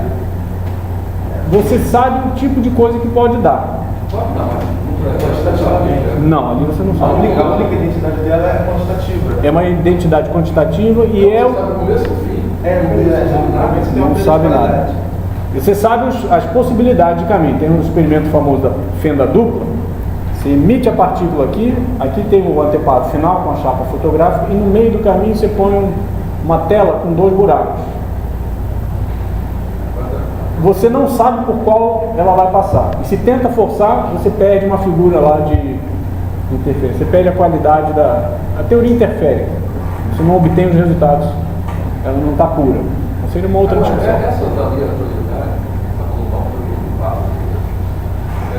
elas de algum modo têm que ser anuladas, para que a matéria possa ser. Senão seria uma coisa totalmente amorfa. Não. Neste nível, cada vez mais, isso que o Wolfgang Schmidt diz e que muitos tomistas recusam. Mas eu acho que o Wolfgang Schmidt é um físico matemático, ele conhece esse debate. E eu tendo a concordar com ele.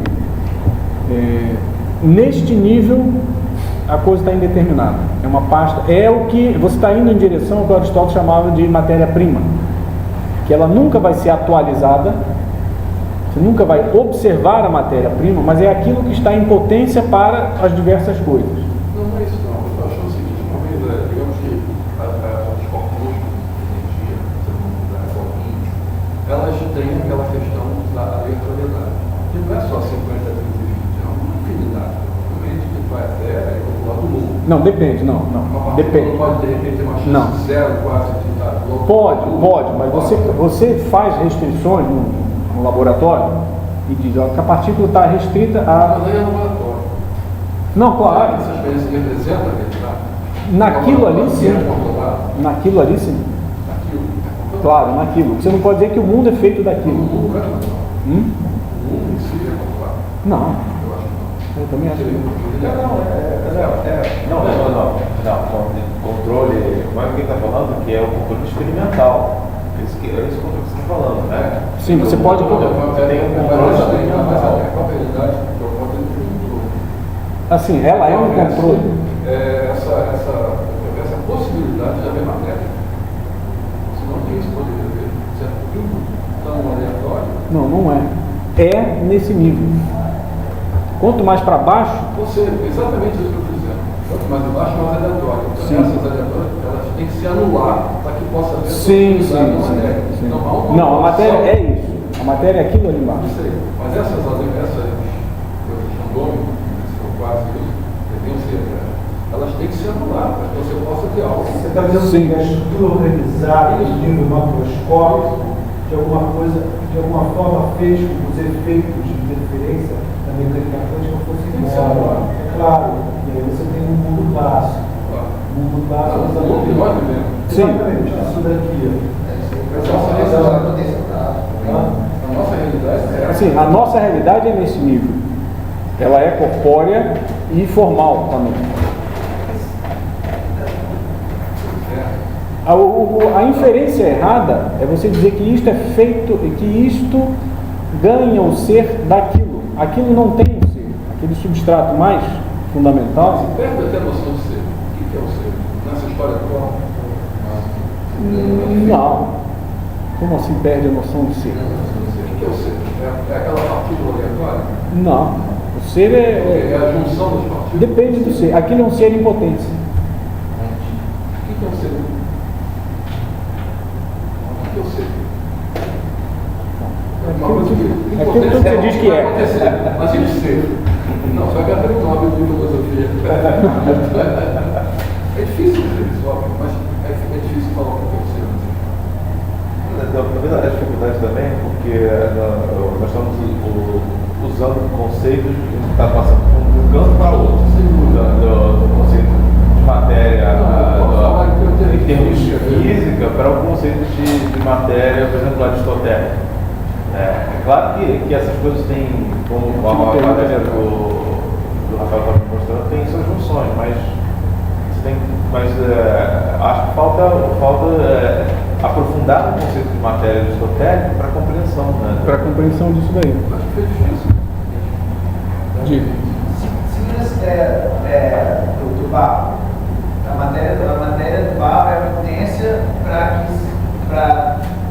se tornar a forma de ser ou a forma de estar, quer que seja.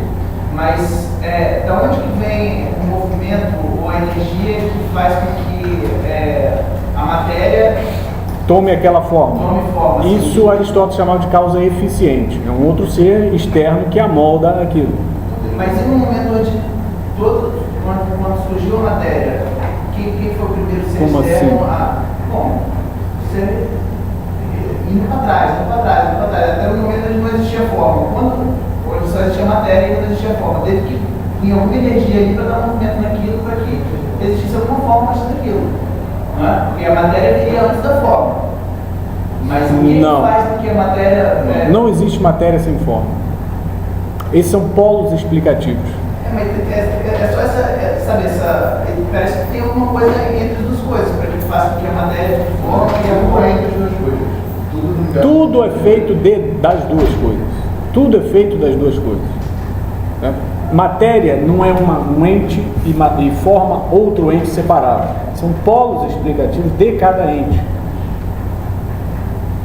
Não existe aqui um negócio que tanto que o Aristóteles vai dizer, olha, deve existir um negócio no limite que fosse matéria pura indistinção, pura indeterminação completa, aleatoriedade completa. A capacidade que tem que existir uma coisa, um polo da realidade, que tem a capacidade de receber as diversas formas, certo? Mas isso é um polo limite explicativo. Não é um ser que você vai destacar, olha, está aqui um pedaço, a gente chamava isso matéria-prima. Isso não é uma coisa aqui, está aqui a matéria e está aqui a forma. A forma nem é material, você não vai poder localizá-la com os olhos. Então qualquer ente que você vê, ele é uma composição, até esse gesto daqui é falho, porque são duas coisas materiais, mas qualquer um é feito de matéria e forma. São as causas do ser ele é feito de alguma coisa e ele é outra entre aspas. São polos explicativos, são tensões, não são entes. Mais ou menos isso estava na cabeça do Descartes. Só que ele separa isso e faz em coisas completamente distintas. É o ato consciente da res cogitans separado completamente, é uma mente fora da matéria, e a res extensa, que é a matéria pura. Ele pensa que essas coisas existem como coisas, como entes, e que depois você junta. Não. Quer dizer, ele esgarçou o aristotelismo assim até... No Platão, a forma que nasce primeiro. A forma o quê? Em Platão, a forma nasce primeiro. Você tem a ideia, depois ele tem o... Sim, no Platão Aí entra aí no Ninfólogo, só que ao contrário. Ele pensa no próximo. Sim, a gente está no mundo mais materialista que você está acostumado a ver as explicações materiais todas. Os dois são polos da realidade, da explicação. Os dois. O Aristóteles não joga fora a descoberta dos materialistas e acrescenta aí a descoberta dos essencialistas, se quiser. Então, não existe uma matéria pelada. Matéria. Ela está, em qualquer lugar, ela está informada de algum jeito. Essa visão do caminho, desse meio que você não sabe o que acontece, você tem que se explicar direito, a minha dúvida. Mas ela é uma visão sistêmica, um algoritmo, entre aspas, como se tivesse um algoritmo ali, já pronto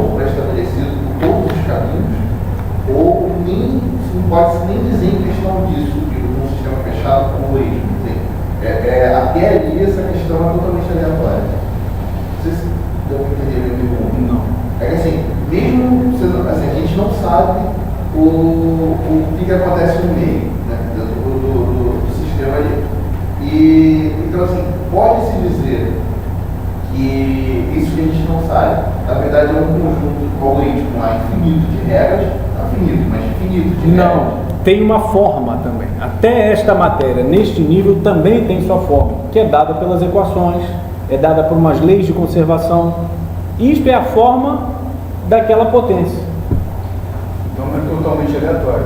Não, é aleatório dentro daquelas possibilidades de descrição, mas não é assim total. Dentro, ela limita as possibilidades. A forma é aquilo que limita a indeterminação. A matéria é a indeterminação. O que limita é a forma. Mas aí quando tem forma, ela não é 100% aleatória. Então. Não é 100% aleatório. Você monta um experimento com a fenda dupla, por exemplo. Se ela bate, se ela passa por uma fenda ou por outra, se ela bateu no anteparo anterior, ela não vai dar o seu sinal lá. Então eu consigo levar essas coisas em conta na teoria. Eu consigo alimentar as equações com isso. E vejo, as possibilidades quantitativas daquela matéria, daquela potência, daquela excitação que eu vou lançar nessa, digamos, algo que se aproxima da matéria-prima, mas não é matéria-prima, ela ainda já está informada. De qual jeito? De qual forma? Aquelas que a equação descreve, são descrições quantitativas. Olha, existe uma conservação de energia, certo? O número de partículas que chega deve ser o mesmo dentro de determinadas condições. Se você acelerar demais, der uma pancada muito grande, o número de partículas pode aumentar ou diminuir, mas tem uma grandeza mais geral, que é chamada energia, momento, etc., que ainda rege aquilo. Não é assim uma aleatoriedade completa e absoluta. Senão você não teria nem equação para isso. As equações estão descrevendo as limitações. Essas distribuições de probabilidades não é aleatoriedade completa. Isso é a forma daquilo. E aí, nesse caso, não pode se dizer que se aproxima da visão do Einstein, que tem uma mais ou menos. O Einstein queria ser um realista, só que ele tinha uma visão muito restrita do que era o realismo. Ele imaginava que era uma bolinha clássica. Esse era o problema dele. Realista todo mundo tenta ser. Tem uns que não. Vários universos não dá. Mas realista todo mundo tenta ser. É porque eles não conhecem Aristóteles. Aliás, eu tenho lido um montão de livros de físicos ou até filósofos, até alguns que citam Aristóteles, mas não vê fertilidade, o cara não entendeu Aristóteles. Você vai ver, Aristóteles diria tal coisa aqui. Não entendeu o que é o conceito de matéria e forma, qual é essa dialética entre matéria e forma na composição de cada ente. Aristóteles não diria isso. O último erro que eu aponto no cientificismo moderno tem a ver com a teoria do conhecimento. Os caras querem fazer a gente acreditar numa historinha da carochinha. Eles querem botar tudo em dúvida. Você não tem mais certeza se o azul é azul. Entrou nessas discussões, né? Você existe? Se a cadeira existe? Né? Se o mundo existe? Mas você entra em dúvida sobre o azul, o amarelo, o gato. Não, o gato eu não sei se existe, mas as moléculas do gato existem. Você tem certeza das moléculas, mas não do gato. Isso aí, essa inferência daí, você vai para a física mais moderna, você vê, nem as moléculas existem. Elas são excitações de partículas mais subaquânticas, subatômicas ainda. E nem essa existe, nem essa existe. O que estão fazendo? Estão indo para o polo mais da indistinção e total indeterminação. Nunca vai chegar lá. Isso é um conceito, digamos, limite, para usar um termo da sociologia do Max Weber, isso é um tipo ideal. Você tende àquilo se começar a quebrar as coisas. Mas você nunca vai chegar lá. Você sempre vai encontrar um carocinho ou algo que dê um sinal que tem sua forma. Não é algo completamente indistinto. Apesar, se a Tomás de Aquino diz, este é um polo ininteligível da existência. O polo inteligível é a forma. O polo da matéria é o polo ininteligível. É o que falta. Você não sabe o que é. É só barro. é só essa substância aí indistinta, é aquilo que falta inteligência. Então, ela é ininteligível, mas necessário para você entender o mundo. Deve existir de alguma forma. Infelizmente não tem mais tempo. A sala está reservada até às 5, você vai ter que filosofar com horário, infelizmente. Vamos falar sempre Sérgio Fazia, Sérgio Castilho. Eu agradeço imensamente, Rafael, pela palestra, foi muito clara e aclarou bastante coisa. E eu acho que o próprio pessoal que fez medieval deve ter visto que existe ainda um campo e existem questões bastante discutidas a partir desses pensadores, que às vezes são deixados de lado nos cursos de filosofia, mas que ainda tem tanto para nos ensinar. Então, agradeço demais a você. Eu agradeço o convite também.